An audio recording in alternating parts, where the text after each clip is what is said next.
Welcome to foodie kitchen. আজ আমি নিয়ে এসেছি নতুন একটি রেসিপি, চিকেন স্টু। সবজিগুলো খোসা ছাড়িয়ে বড় বড় টুকরো করে কেটে নেব। খুব পাতলা করে কাটবো না, কারণ রান্নাটা আমি কুকারে করব। পাতলা করে কাটলে সবজিগুলো একদম গলে যাবে। সবজিগুলো আমার কাটা হয়ে গেছে, দেখতেই পাচ্ছেন। দুটো পেঁয়াজ আমি নিয়েছি, কাটা হয়ে গেছে। 8 থেকে 9 কোয়া রসুন খোসা ছাড়িয়ে নিলাম। সবজিগুলো এবার আমি ধুয়ে নিচ্ছি।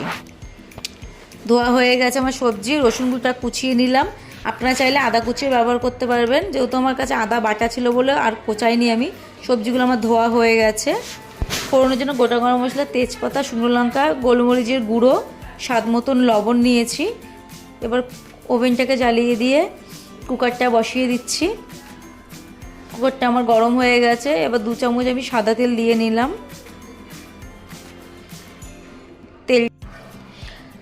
তেলটা আমার গরম হয়ে গেছে। এবার আমি ফোড়নটা দিয়ে দিচ্ছি। তেজপাতা, শুকনো লঙ্কা, গোটা গরম মশলা দিয়ে দেবো। আমি এখানে 500 গ্রাম চিকেন ব্যবহার করেছি। চিকেনটা আমি 10 থেকে 15 মিনিট আগে 1 চামচ সাদা তেল, স্বাদ মতো লবণ আর একটু গোলমরিচের গুঁড়ো দিয়ে আমি 10 থেকে 15 মিনিট আগে ম্যারিনেট করে রেখেছিলাম। ফোড়নটা আমার হয়ে গেছে। এবার আমি রসুন কুচি, আদা আর পেঁয়াজটা দিয়ে দিচ্ছি। 1 থেকে 1.5 মিনিট দিয়ে লো ফ্লেমে কুক করে নেব। হয়ে গেছে আমার কুক করা। এবার সবজিগুলো আমি সব দিয়ে দিলাম। সবজিগুলো দিয়েও আমি 2 থেকে 3 মিনিট কুক করে নিচ্ছি। হয়ে গেছে আমার কুক করা। এবার ম্যারিনেট করা চিকেনটা আমি দিয়ে দিচ্ছি।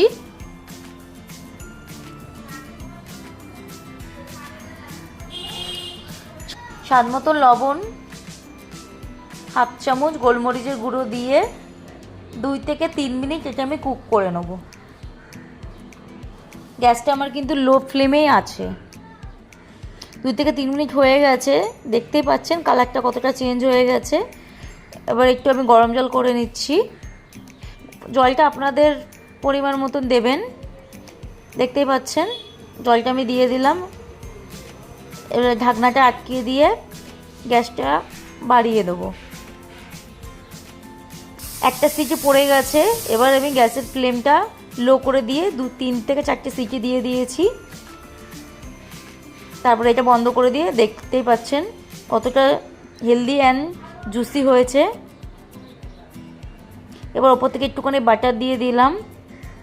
দেখতেই পাচ্ছেন চিকেনটা কতটা সফট হয়েছে।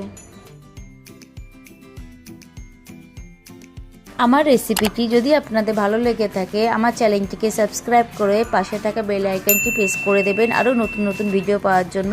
নমস্কার, আবার দেখা হবে নতুন একটা ভিডিওর সাথে।